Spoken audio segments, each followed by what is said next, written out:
To ani ijamu ani ejuni ne togo ali sangare mbora baningo mali kono jula marala ngolubu ko minna dugula min togo estira ko jedala nga bare wajuli rasu so trabo ali sangare ko sabrebe na kuna furu charla jamana ko na ko kana bela ka foko mali de do minna ko wari famo fe ka so ke ko bengera uka ere bora kata inya da keneka itali keneka yi musoro yi ako kena tugudi alhamdulillah mbi fo ki barkada kanna baga bela jele fo jamana kono jamana ko fe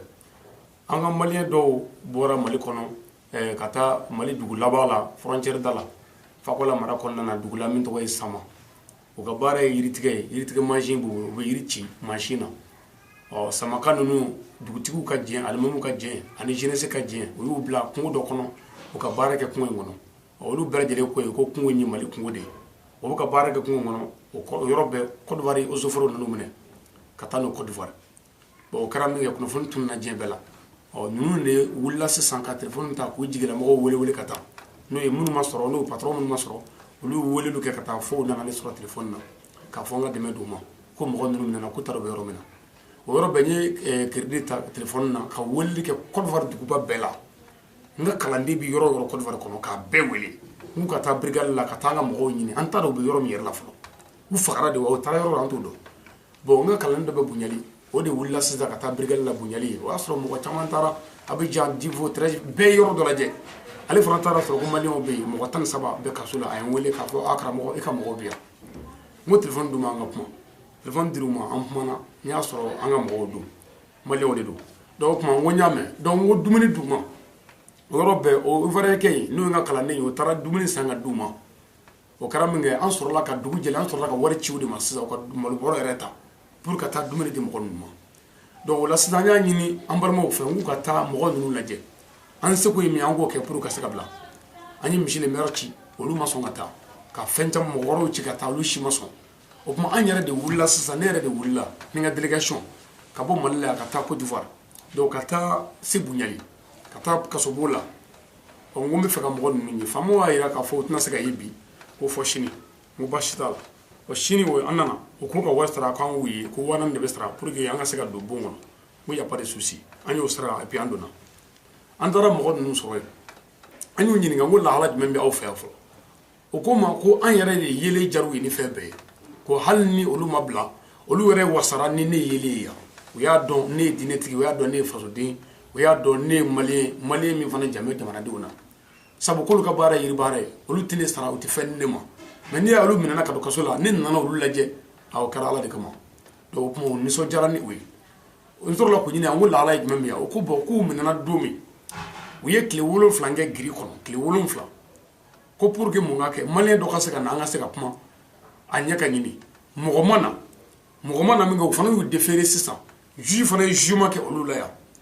juma ya ira ka fo olu ka do kasola ko kalo saba mo sababu la ko shima se kaso yoro bla atotra mo sheki ando na nyula je ngo bongo gele awara mo ma kaya bo ko vraiment gele batanga me ko dumuni koni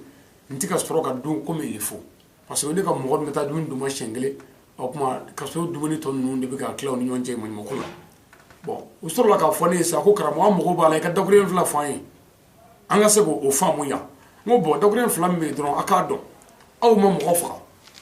ama mo jamfa ama bengali ke aterebali ama murtulu mo wala wa ma jenake doro awde derbe nyino yi afaso kono mali annana aka mali dugu la o dugu de ya bla kungo la bara la bo hanna sorla ni kungo manga la bara dugu mo fu awye awto do awte do wore barakala gwanzango o kumango awaso le wasale biya akon me toro kono me ngama nse beke aka se kabla me anyere na nyeda aka kaga eta do kaga la hala don situation erele mi fana ko shido an fana ni famo nyonyi famo ayira ana coupe me yoro mina ko forêt classée do forêt classée ko mo manga baraka ko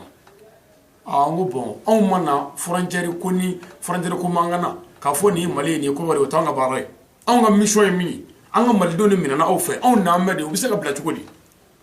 o puma on mo kula o ayira vraiment ko ni jugera kalo so wadiruma o musaka mi fana kan asara ko anana bla million dan durula ko de sara ko yiri kile ko wasaba o ku yo defo ko yiri min tigara ko ka chani yiri ba sabay yo fo o me 4 yiri mi yere tigara o ferla on nyane Côte d'Ivoire le 31 décembre 2020 yiri bɛɛ lajɛlen tɛ yiri 50 wala yiri 60 kan o feere la anw yɛrɛ ɲɛna Côte d'Ivoire ye donc kuma malien ninnu bɛ kaso la bi an bɛ dɛmɛ ɲini maliden bɛɛ fɛ ka dɛmɛ ɲini mali faama bɛɛ fɛ an bɛ se ka fɛn o fɛn kɛ pour que an baden ninnu ka se ka bɔ kaso la an k'o kɛ o minɛna k'u ka mobile papier minɛ k'u ka moto minɛ k'u ka machine dɔ minɛ donc o kuma situation réelle min bɛ yen o y'o ye mais mali wɛrɛ bɛ ka min fɔ k'u minɛna mali dugukolo kan mais ivoirien ye min fɔ k'u minɛna forêt classée kɔnɔ forêt classée dun man ka labaara donc situation min bɛ yen o y'o ye ala sago i sago kuma laban ye min ye k'a ɲini maliyɛnw fɛ mali dugu minnu bɛ frontière da la an k'an janto an yɛrɛ la an yɛrɛ b'a dɔn k'a fɔ yɔrɔ minnu bɛ yen k'olu man ka baara ni mɔgɔ nana an ka yɔrɔ la an kana yɔrɔ si yira a la yɔrɔ min tɛ se ka labaara ka taa mɔgɔw curu